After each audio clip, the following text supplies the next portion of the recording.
ada Bu Sinta atau Bu Ditya gitu ya. Tapi kalau tahun ini kebetulan saya megang sendiri 5 kelas gitu ya, it's okay. Nah, apa sih aturan teman-teman di sini untuk kuliah di kelas saya?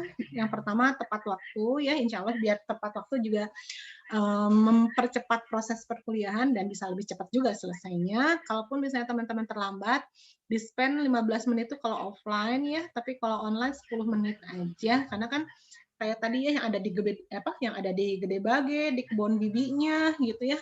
Ada yang di mana-mana kan sebenarnya bisa online ya. Terus juga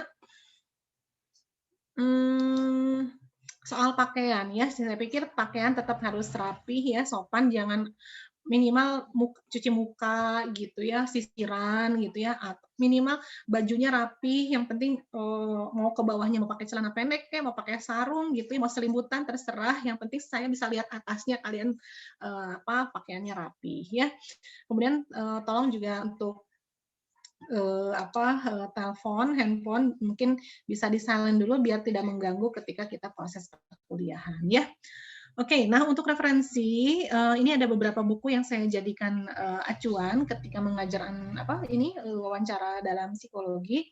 Tapi kalau misalnya teman-teman punya buku terbaru gitu ya tentang interview atau misalnya dari kakak kelas, dari saudara atau mungkin dari orang tua atau mungkin kalian cari sendiri gitu ya e-booknya di internet itu boleh kalian gunakan untuk jadi bahan bacaan kalian gitu ya. Yang penting saya pengen kalian jangan hanya menerima informasi dari saya aja gitu ya. Jangan, saya nggak mau kalian tipe pasif yang menerima aja. Jadi kalian harus cari sendiri gitu ya. Karena ilmu saya tuh nggak banyak, ilmu saya tuh sedikit tapi saya mau share ke kalian. Nah, biar kalian ilmunya lebih banyak dari saya gitu ya, kalian harus cari informasi yang lebih banyak dari yang saya punya ya. Jadi tolong manfaatkan internet untuk bisa menambah pengetahuan kalian ya. Nah, yang saya pakai ini ada Stewart tahun 2006 sama Cass, Cartwright, Cole, dan Letter terkait dengan nonverbal communication. Mungkin di antara teman-teman nanya, kok interview nonverbal gitu ya. Nah, karena tadi saya sempat cerita di awal, untuk interview kita akan belajar juga bahasa nonverbal ya. Jadi misalnya saya memperhatikan Triana menggunakan kerudungnya, gayanya seperti saya tadi mikir ini penitiknya disimpannya di sebelah mana ya, di pinggir atau di tengah gitu ya misalnya gitu ya. Nah itu adalah ngomongin tentang nonverbal gitu ya. Karena apa? Gaya berpakaian seseorang itu menampilkan pribadi seseorang gitu ya. Jadi itu bahasa nonverbalnya. Kemudian untuk handout dan modul nih saya sedang coba untuk bikin yang terbaru karena saya bikin itu tahun 2015 ya, saya pikir perlu banyak tambahan dan perubahan ya. Jadi boleh nanti kalian coba tunggu, mudah-mudahan sebelum UTS itu sudah selesai. Terus karena kita juga masuk ke sesi online ya, jadi proses wawancara itu kita lakukan secara online dan tidak ada kata tidak bisa. Gitu ya, waktu awal-awal mungkin banyak orang yang skeptis bahwa wawancara itu harus ketemu face to face. Saya harus lihat Agung mukanya kayak gimana. Saya harus megang tangan Agung kayak gimana. Tangannya besar atau kecil misalnya gitu. Tangannya keriput atau enggak itu masih anggapan zaman dulu ya. Tapi ketika beberapa tahun ke belakang ketika era teknologi itu udah mulai masuk besar gitu ya, apalagi revolusi industri waktu itu 2018 gitu ya, kita udah mulai berpikir bahwa kita bisa melakukan sesi psikotes, sesi wawancara itu secara online gitu ya waktu itu. Jadi udah beberapa perusahaan yang melakukan sesi wawancara secara online menggunakan, kalau itu waktu dulu masih ini ya, ada beberapa perusahaan kan pakai yang Skype ya, teleconference gitu ya, jadi seperti itu. Apalagi misalnya kalau mau rapat dengan rekanan di luar negeri itu menggunakan wawancara secara online ya. Nah, makin penggunaan secara online itu ketika mulai muncul pandemi kan. Pandemi kan mau nggak mau kalian kuliah juga online ya gitu ya. Waktu itu awal-awal masih aja gitu ya, ada yang merasa kesulitan mengajar secara online ataupun merasa keberatan melakukan wawancara ataupun psikotes secara online. Tapi karena situasinya menuntut harus secara online, jadi mau nggak mau sekarang dilakukan secara online gitu ya. Jadi wawancara itu dilakukan secara online, psikotes dilakukan secara online, assessment center secara online, konseling secara online, dan semua kita bisa lakukan secara online. Bahkan sidang pun kita lakukan secara online, gitu ya. Nah, nanti saya akan buat satu pertemuan untuk membahas tentang kuliah, tentang wawancara secara online. Jadi apa sih hal-hal yang bisa kalian lakukan ketika melakukan wawancara secara online? Oke ya, itu pengantarnya. Kemudian terkait dengan penilaian, nah ini ada A, B, C, D, dan yang lain-lain gitu ya. Nah, untuk wawancara dalam psikologi ini ada teori di kelas dan juga praktikum. Nah, praktikum itu udah wajib hadir, jelas ya. Nah, untuk teorinya ini saya kasih di kelas seperti hari ini, mulai dari hari ini sampai nanti setelah UTS, sebelum UTS dan nanti setelah UTS ada materi tambahan. Nilainya ada UTS, UAS, dan nilai praktikum gitu ya. Nah, nilai praktikum itu 60 sampai 65%, jadi sangat tinggi. Jadi ya nilai itu yang mendongkrak tuh nilai praktikum sebenarnya ya. Jadi ya kalian sangat-sangat harus perhatikan praktikum seperti apa. Nah, untuk kalian bisa melakukan praktikum dengan baik, mendapatkan nilai yang besar, ya pertama dan teknik-teknik yang saya ajarkan di kelas. Gitu ya. Nah, theoretical, konsep segala macamnya saya akan ajarkan dari awal sekarang sampai sebelum UTS, pertemuan 7. Setelah itu, setelah UTS, kita udah langsung masuk praktikum. Gitu ya. Jadi udah setelah UTS kalian udah banyak praktikum, impact data, feedback, tapi pertemuan kuliah juga tetap ada. Gitu ya. Oke, itu untuk nilainya. Kemudian tujuan perkuliahan ya, tadi saya sempat cerita bahwa yang saya ajarkan di kelas ini adalah terkait dengan pengertian interview itu apa, konsep teorinya itu apa, tata laksana pelaksanaan interview itu apa. Bahkan nanti ada sesi saya mengundang dosen tamu ya. Insya Allah setelah UTS itu saya minta beliau sharing ke kalian karena beliau adalah praktisi bagaimana melatih active listening gitu ya. Jadi untuk sesi wawancara itu kalian mesti memiliki active listening. Apa itu active listening? Aktif mendengarkan. Jadi bagaimana kalian mendengarkan tapi kalian aktif berpikir apa yang dia sampaikan dan apa pertanyaan berikutnya yang akan saya tanyakan. Atau kesimpulannya seperti apa. Jadi wawancara itu bukan yang ngelamun ya, kaliannya dengerin dia ngomong, enggak ya, tapi bagaimana saya aktif listening, sehingga bahkan kalian bisa mengungkapkan kembali apa yang disampaikan oleh orang yang kalian sedang wawancara. Gitu ya. Oke, kemudian juga kalian dituntut untuk bisa membuat panduan wawancara sesuai dengan tema yang ingin digali. Jadi nanti setelah UTS saya akan ngajarin sedikit BEI. BEI itu adalah salah satu teknik interview, behavioral evidence interview, yang biasa digunakan oleh para HRD, ya orang-orang di perusahaan kalau melakukan interview mereka menggunakan tekniknya adalah behavioral evidence interview, ya. Itu akan saya ajarkan juga, kemudian juga wawancara secara online. Nah, panduan wawancara adalah tujuannya untuk membantu kalian mengajukan pertanyaan, karena siapa tahu mungkin kalian lupa tujuannya apa yang belum tergali. Nah, itu adalah tujuannya panduan interview ya. Kemudian teman-teman di sini diharapkan juga bisa melakukan sesi interview dalam setting yang berbeda. Jadi kalian mau interview tadi di kantor, nanti di perusahaan HR gitu ya, kalian mau interview anak sekolah gitu ya untuk bimbingan konseling, itu juga kalian mau interview terkait dengan klinis misalnya nanti orientasinya ke anamnesa, nah nanti kita diajarkan juga itu gitu ya. Jadi setting-setting yang berbeda itu kalian akan kuasain gitu ya, harus kalian kuasai gitu ya, dan menghadapi orang-orang yang berbeda, waktu yang berbeda, tempat yang berbeda, setting yang berbeda, dan situasi yang berbeda gitu, karena kita pasti akan bertemu dengan orang-orang yang berbeda. Agung nggak mungkin ketemu sama Triana terus, mungkin Agung akan ketemu dengan orang yang banyak diem atau banyak ngomong, ya enggak. Mungkin nanti Agung akan mewawancara anak kecil, ya, anak besar, atau udah orang tua. Nah itu kan beda lagi. Mungkin mewawancarai anak sekolah, mahasiswa, pekerja, ataupun pejabat. Nah ini juga kan kita harus memiliki teknik-teknik interviewnya, ya. Oke, terus mungkin nanti selama perkuliahan saya akan banyak ngomongin tentang ITER, ITI. Nah, apa itu ITER, ITI? ITI itu adalah singkatan dari interviewee. Ya, interviewee itu atau ITI adalah orang yang kita wawancara, dan interviewer atau ITER adalah orang yang melakukan wawancara. Gitu ya. Oke, nah sebelum masuk ke materi ini saya agak padetin ya pertemuan pertama bukan hanya kontrak belajar gitu ya, karena ngejar biar kalian setelah UTS kalian udah punya skill-nya gitu ya, punya keahliannya. Jadi saya coba masuk ke intermezzo sendiri. Saya mau tanya nih sama teman-teman yang di sini, siapa ya? Coba saya lihat-lihat dulu. Anggit, Anggit. Nah, menurut dirimu Git, wawancara itu apa sih Git? Baik Ibu, menurut saya wawancara itu jadi ada narasumber yang ditanyakan, ada narasumber dan juga penanyanya, Bu. Ada 2 orang ya yang jadi Orang, Bu. ada penanya ya. Oke, good. Thank you. Kemudian Angga, yuk jerapah Angga. Ya Bu, Apa itu? wawancara itu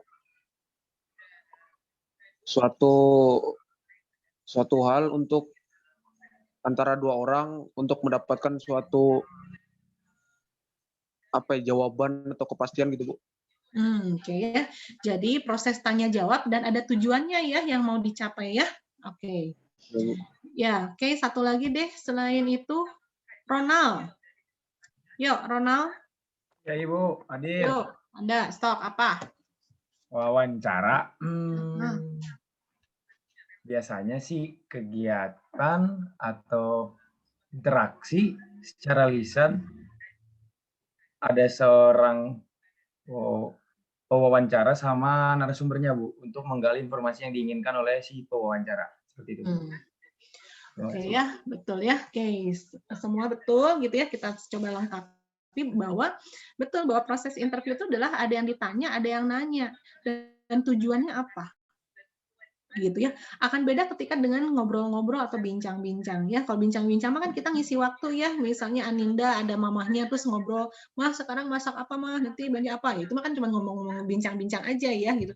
Tapi kalau misalnya di kantor mau tanya nih gitu, Bagas tuh orangnya kayak gimana ya? Nah, jadi saya mengajukan pertanyaan-pertanyaan kata Bagas yang nanti membuat saya bisa mendapatkan data Bagas itu orangnya seperti apa.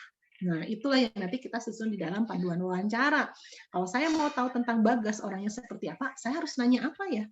Apa saya bertanya, Bagas udah makan atau belum? Apakah itu bisa mendapatkan gambaran Bagas orangnya seperti apa atau enggak? Gitu ya. Oke. Kemudian harapannya adalah kan anak psikologi itu seringkali diminta untuk jadi tim pewawancara. Minimal kalian mau wawancara jadi anggota BEM atau ketua BEM kan nanti ada wawancara. Atau mungkin kalian waktu masuk jadi mahasiswa psikologi juga diwawancara lah gitu ya. Kenapa masuk psikologi atau bla bla segala macam.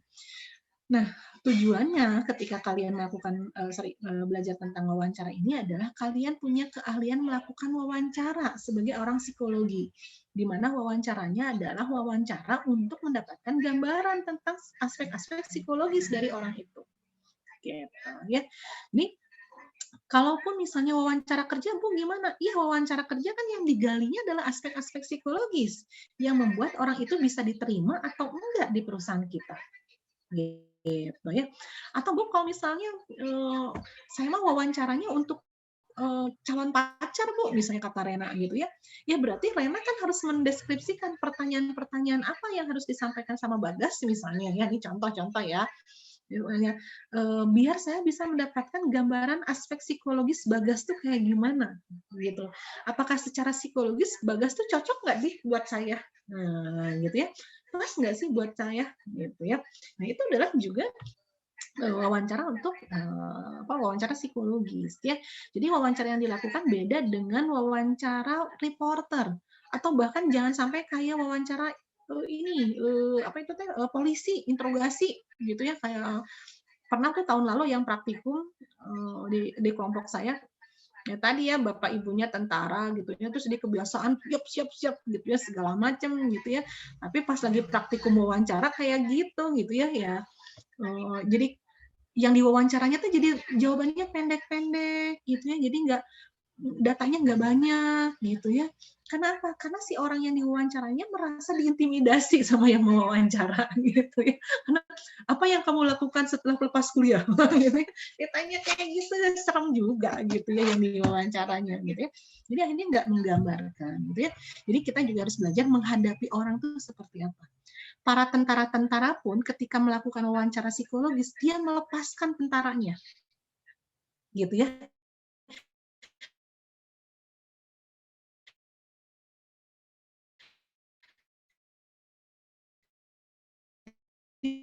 Dia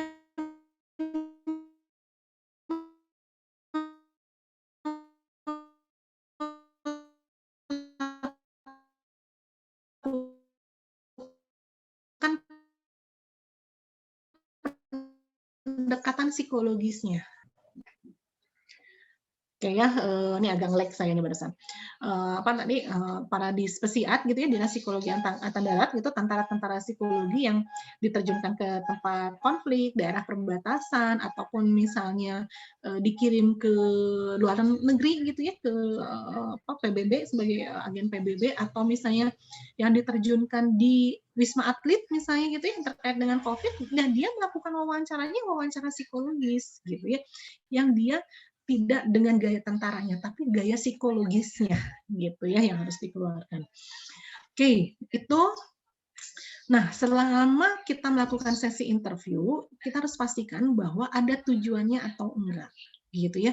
Jadi tadi saya bilang bahwa kalau hanya sekedar bincang-bincang aja, gitu ya, nggak ada kejelasan tujuannya mau apa, itu nggak bisa kita bilang bincang-bincang atau apa wawancara.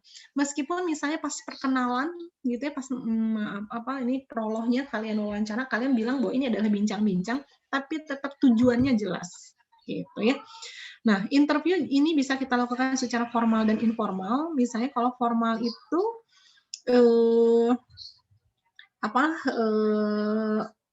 contohnya misalnya wawancara kerja gitu ya, wawancara untuk melamar kerja, promosi jabatan gitu ya, ditanya sama atasan, itu adalah wawancara yang sifatnya formal.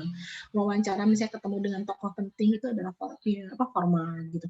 Nah, yang informal gimana? Contoh tadi saya kalau nggak salah sempat melakukan sesi wawancara singkat yang tadi bilang orang Bandung atau mana, yang saya sebenarnya bukan orang Bandung sini Bu, tapi tinggalnya di sini gitu ya, karena sering pindah-pindah ngikutin orang tuanya gitu, ada yang ke Banten apa ya tadi yang bilangnya mana kemana. Nah itu sebenarnya adalah sesi wawancara yang saya lakukan secara informal gitu ya, bahwa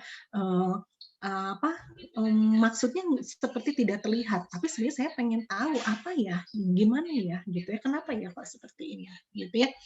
Kemudian terstruktur atau tidak, itu yang gimana? Terstruktur itu ketika misalnya kita membuat panduan wawancara. Nah, misalnya Diani mau wawancara Bagas gitu ya. Nah, Diani menyusun dulu daftar pertanyaan. Sehingga ketika ketemu Bagas, Diani tinggal membacakan pertanyaan yang sudah Diani tulis. Gitu ya. Misalnya, apa yang membuat Anda masuk Fakultas Psikologi? Langsung ditanya ke Bagas. Mas Bagas, apa yang membuat Mas di sini melamar atau masuk ke gitu ya. Terus pertanyaan kedua misalnya gitu ya, waktu SMA memang ingin jadi apa? Misalnya pertanyaan itu adalah terstruktur, yang artinya adalah kita ngikutin panduan wawancaranya. Gitu, itu yang namanya terstruktur.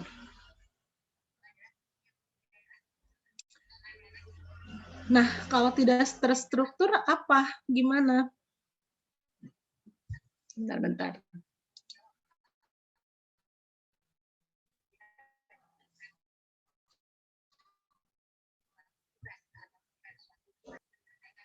Oke, ini barusan saya share lagi ya.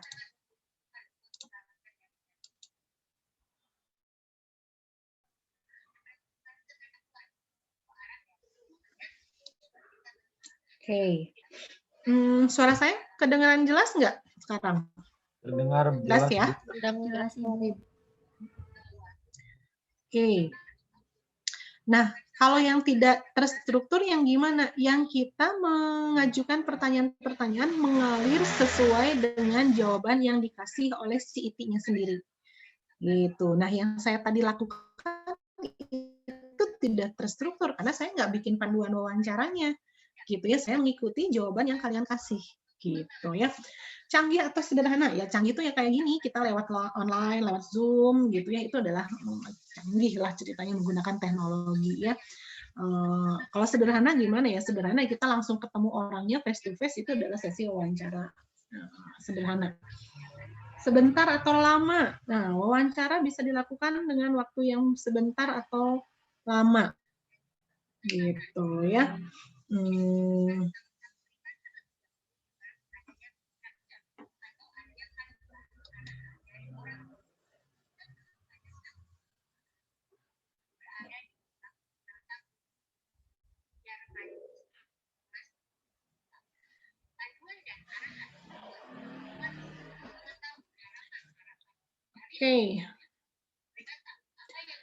Oke, suara saya hilang lagi ya? Enggak kok Bu, ada. Ada Ibu, ada ya. Oke, kalau yang di sini yang nge-lag ya. Oke, nggak apa-apa. Ya, interview itu bisa sebentar atau lama. Nah, yang sebentar itu gimana? Kalau misalnya kita waktunya hanya 15 menit melakukan wawancara, gitu ya. Lama misalnya sampai 2 jam, 3 jam. Nah, kalau kita melakukan interview psikologis tuh harus hati-hati ya, teman-teman di sini juga tolong banget ya, meskipun anak psikologi tapi jangan sampai mudah mengambil judgement. Nah, judgement itu apa? Mengambil kesimpulan sementara ya, berasumsi gitu ya. Ah, si Triana mah orangnya kayak gini. Dari mana? Iya, jadi iya kan dia mah gini-gini. Nah, ada suasana bias dari diri pribadi, ada subjektivitas, gitu ya. Meskipun misalnya saya nggak suka sama Triana, bukan berarti hasil wawancaranya jadi jelek kan, gitu ya. Kan datanya nggak menggambarkan Triana seperti itu. Itu hanya asumsi saya, gitu ya. Jadi tolong hati-hati, teman-teman psikologi itu jangan mudah berasumsi, benar-benar ya, dan jangan mudah memberikan judgement. Itu harus hati-hati datanya ada atau enggak. Saya pernah ya ditegur gitu ya, Jeng Endah katanya terlalu sibuk katanya. Saya berasumsi bahwa Jeng Endah terlalu sibuk. Dari mana datanya? Nah, gitu ya. Kalau asumsi boleh nggak? Boleh. Tapi kalau ngomong itu jangan pakai asumsi, pakai data. Gitu ya. Kan kita juga nggak mau ya dinilainya kalau misalnya, oh datanya karena lihat daftar hadir misalnya, Anissa tuh jarang hadir, terus saya berasumsi bahwa Anissa itu tidak rajin kuliahnya, boleh. Tapi lebih baik kalau kita wawancara psikologi ya, tanyanya jangan langsung ngomong saya berasumsi bahwa Anissa adalah orang yang tidak rajin. Saya lebih baik tanyanya gini, Anissa boleh tahu nggak apa sih yang membuat Anissa sekian kali tidak masuk kuliah? Nah, itu akan lebih enak didengar sama Anissa kan, gitu ya, dibandingkan aku pikir Anissa orangnya nggak rajin kuliah ya, karena kamu jarang masuk. Nanti Anissanya udah bete duluan gitu ya. Meskipun benar juga mungkin misalnya Anissa lagi malas kuliah, tapi kalau misalnya orang udah blocking duluan, udah malas tuh jawab. Dan berarti sesi interview itu udah gagal. Karena apa? Karena sesi interview itu harus memberikan kepuasan buat si IT-nya. IT-nya tidak merasa terintimidasi, IT-nya merasa senang dengan sesi interview itu, gitu ya. Karena di dalam sesi interview itu dia bisa menceritakan apa yang dia rasakan atau yang dia pikirkan, gitu ya. Nah, berarti yang paling penting adalah bagaimana cara kita melakukan pendekatan, gitu ya. Pendekatan ke Triana gimana, pendekatan ke Anissa gimana, pendekatan ke Adinda gimana, gitu ya. Jadi gimana saya biar bisa mendekati orang-orang ini. Kalau saya mendekati anak kecil gimana caranya, gitu ya. Kalimat-kalimat itu yang memang diperhatikan, gitu ya. Kemudian ada tujuannya jelas ya. Meskipun misalnya saya mau membuka wawancara gitu ya, contoh misalnya, selamat pagi Mbak Adinda, perkenalkan nama saya Endah. Hari ini saya akan melakukan sesi wawancara buat Mbak Adinda terkait dengan motivasi Mbak Adinda masuk ke Fakultas Psikologi Unjani. Gitu ya. Waktu yang saya perlukan untuk melakukan sesi wawancara ini sekitar 45 menit. Tapi saya harapkan Mbak Adinda cukup terbuka dan kita ngobrol biasa aja ya Mbak ya, santai aja ya, kayak bincang-bincang seperti biasa gitu ya. Karena ini nggak ada sesuatu yang bernilai jelek atau memberikan penilaian, dan kalaupun ada sesuatu yang memang ingin dirahasiakan ya saya akan menjaga rahasia itu. Gitu ya. Nah itu boleh tuh saya bilang bincang-bincang, lebih karena cara saya ngobrol sama Adinda bincang. Meskipun saya tetap punya tujuan bincang-bincang dengan Adindanya untuk melihat motivasi kenapa Adinda masuk ke Fakultas Psikologi. Gitu ya.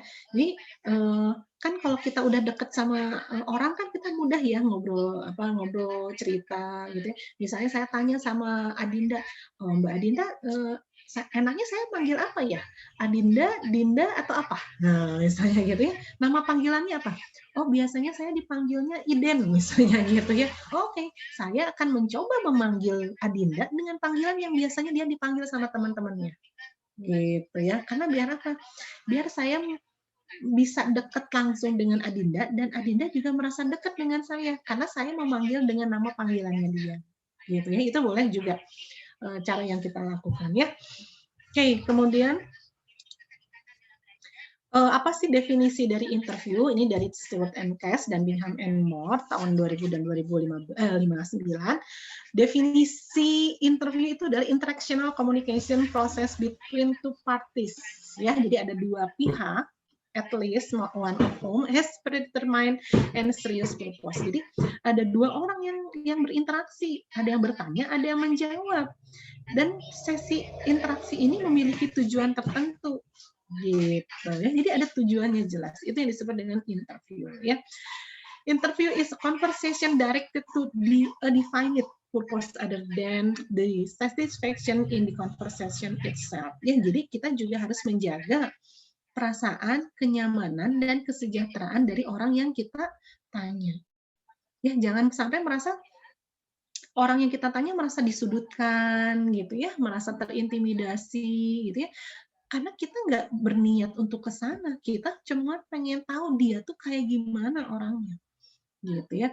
Meskipun misalnya siapa tahu mungkin di antara teman-teman nanti ada yang bekerja di forensik ya, di psikologi forensik gitu ya, di bagian kepolisian misalnya gitu ya, kan ada tuh di kepolisian tuh psikolog gitu ya, atau orang-orang psikologi yang ditempatkan untuk mewawancarai para tahanan itu atau narapidana gitu ya. Nah, meskipun kita tahu dia penjahat kelas kakap gitu ya, tapi kita nggak ada niatan harus menjudge bahwa dia tuh orangnya jelek banget. Enggak. Kita justru menghayati apa ya yang membuat dia seperti itu. Gitu ya. Jadi dulu juga saya dengan Bu Ditya pernah ke lapas ya, lapas perempuan tuh yang di Antapani itu miskin ya. Kita ditempatkan bertemu dengan orang-orang yang narkoba gitu ya, yang itu ya pakai obat gitu ya. Nah, meskipun kita tahu dia seperti itu, tapi bukan berarti kita langsung jaga jarak ya, jaga jarak. Wah, aduh saya masa berinteraksi dengan narkoba yang dia dihukumnya kan sekian tahun lah gitu ya. Karena apa? Karena dia juga menjaga jarak dengan kita. Udah mau orang baru gitu ya, terus ditanya-tanya gitu ya. Nah, jadi akhirnya waktu itu yang kita lakukan dengan Bu Ditya itu ya bagaimana melakukan pendekatan dengan para narkoba ini, para tahanan narkoba gitu. Jadi apa yang kita nanya, kenapa sih Mbak misalnya sampai bisa terjerumus ke sini. Awal-awal si orang-orang ini defend ya ke kita, Mbak ngapain wawancara kita? Pasti maksud tertentu ya, katanya. Pasti ini ada pertanyaan titipan ya, gitu ya. Ada lah ya indikasi kayak gitu. Pertanyaan titipan ya, jangan nanti untuk memberatkan saya di hukuman gitu ya. Nah, kita jelasin, oh saya nggak ada keterkaitan dengan itu, sehingga saya lebih ke untuk mencoba memahami Mbak itu seperti apa orangnya, gitu ya. Biar apa? Biar akhirnya dia bercerita, gitu. Paling nanti kita tinggal mana data yang benar, mana yang enggak. Karena kita juga harus hati-hati ya kalau ngobrol atau wawancara orang yang narkoba, kadang sekian persennya itu bohong, gitu ya. Karena biasanya kalau yang narkoba itu suka agak-agak itulah hiperbol ya. Jadi itu kalian harus hati-hati. Paling nanti kalian mengajukan pertanyaan-pertanyaan untuk memastikan bahwa yang dia sampaikan itu benar atau enggak. Makanya diminta datanya behavioralnya gitu ya. Atau waktu itu sempat saya wawancara para koruptor, ini ya salah satu koruptor lah ya. Dia koruptor sekian ratus juta lah dihukum gitu ya.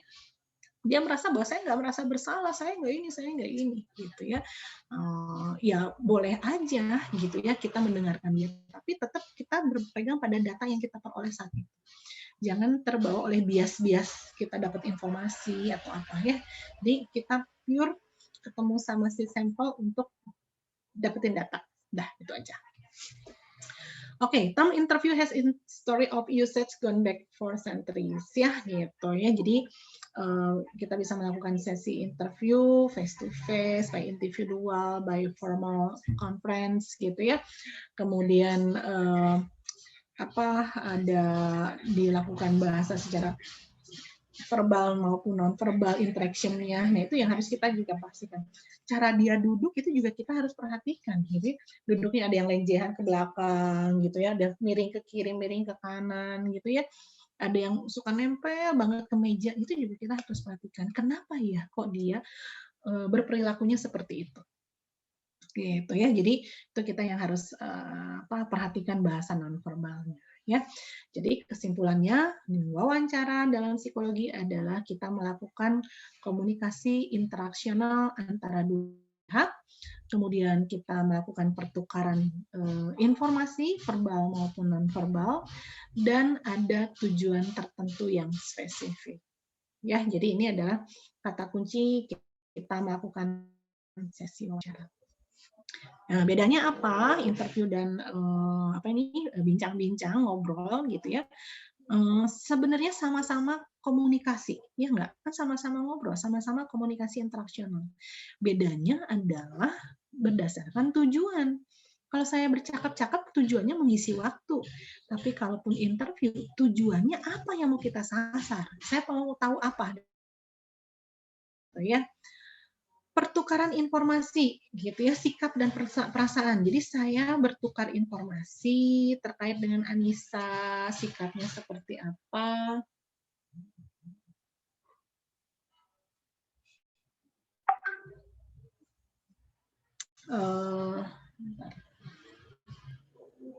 Gitu ya. Dan juga bertukar perasaan. Ini saya bisa menangkap perasaan yang ditampilkan oleh Triana kayak gimana gitu ya. Nah itu.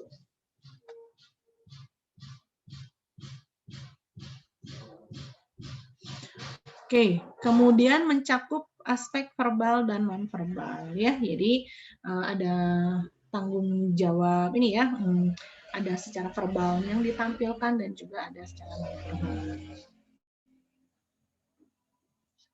Oke, sampai sini dulu. Ada yang mau ditanyakan sebelum saya lanjut ke materi berikutnya?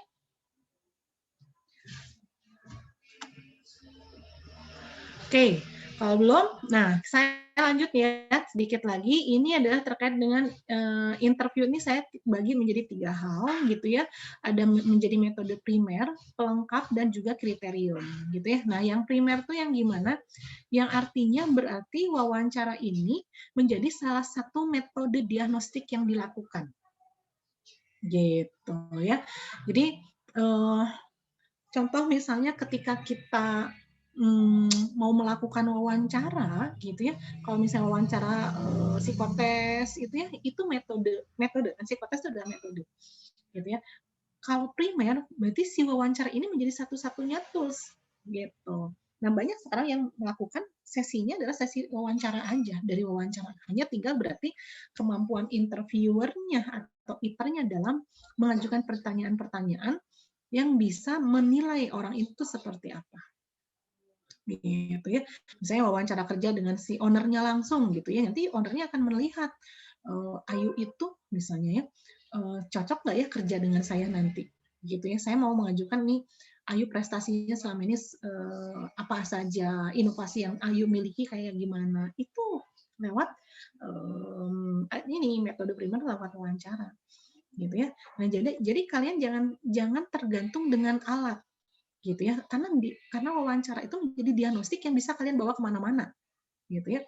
Kalian mau pergi ke Bengkulu misalnya gitu ya, terus tiba-tiba di Bengkulu kalian diminta untuk jadi ngetes orang ini terima kerja atau enggak, kan kalian misalnya nggak, Bu saya nggak bisa bawa alat tes segala macam gitu ya, kenapa nggak pakai gunakan keahlian yang kalian miliki saat itu, ya keahlian wawancara gitu.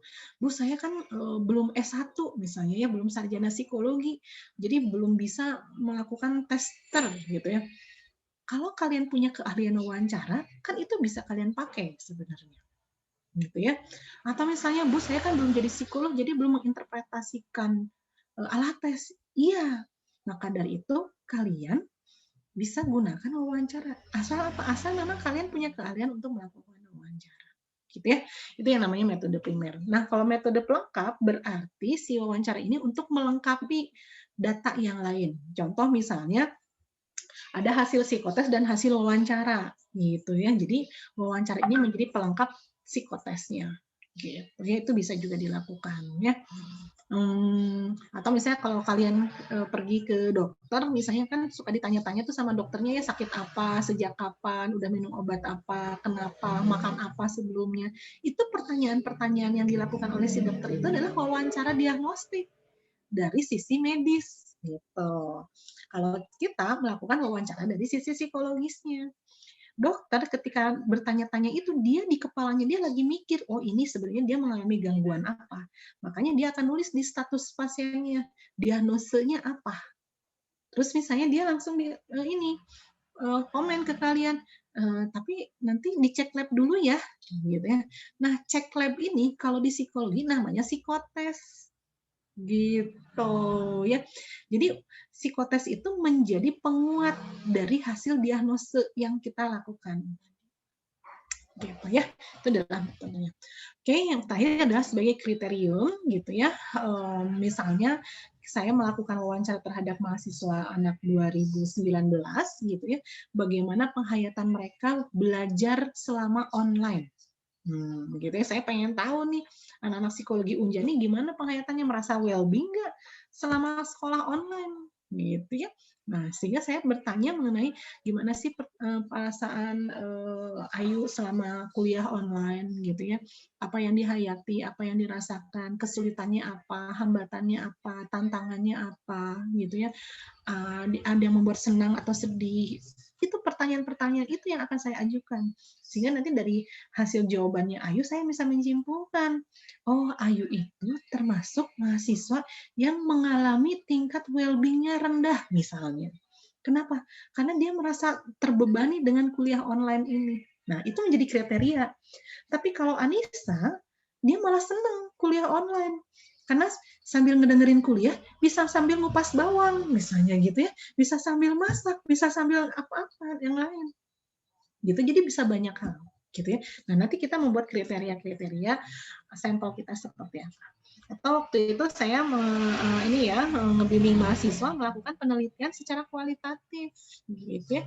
Nanti kalian misalnya pas KKU, pas puspen, pas skripsi itu juga bisa melakukan penelitiannya tidak harus kuantitatif ya, tapi kualitatif. Jadi wawancara. Dulu waktu anak bimbingan saya meneliti tentang apa sih panggilan yang dimiliki oleh para calon pastor. Ya, kan waktu itu ada penelitian kenapa sih orang-orang pada mau jadi biarawati gitu ya. Kalau ini anak bimbingan saya, apa sih panggilan yang dimiliki oleh orang-orang yang ini jadi pastor gitu. Emang apa sih panggilan jiwa yang dimiliki gitu ya. Nah, itu akhirnya kita lakukan ke para nama sebutannya tuh siswa-siswa yang sekolah di sekolah kepasturan ya di daerah Bandung gitu ya. Dia ada yang kuliah di Parahyangan, ada di kuliah di mana-mana, tapi dia belajar tentang kepasturannya gitu ya, ada sekian tahun ya kalau mau jadi pastor itu. Ada yang bahwa dia sejak kecil itu berasal dari keluarga yang agama banget gitu ya, sehingga menjadi suatu kehormatan dan mempunyai nilai lebih di masyarakat ketika dia mengabdikan diri buat Tuhan. Nah, gitu ya, misalnya seperti itu. Nah, itu yang kita lakukan secara wawancara, gitu ya. Atau apa yang kemarin yang terbaru itu banyak mahasiswa yang melakukan free sex ya, gitu ya, dengan pacarnya, tapi di luar pernikahan. Ya kita melakukan wawancara tuh dengan orang-orang ini, gitu ya. Apa sih yang bikin kamu melakukan free sex? Ada yang awalnya nggak sengaja, gitu ya. Jadi keterusan gitu ya, ada yang pengen coba-coba jadi keterusan kayak gitu. Nah, itu bisa menjadi kriteria. Dan itu dilakukan oleh wawancara. Ya. Oke, itu aja dari saya. Stop. Oke.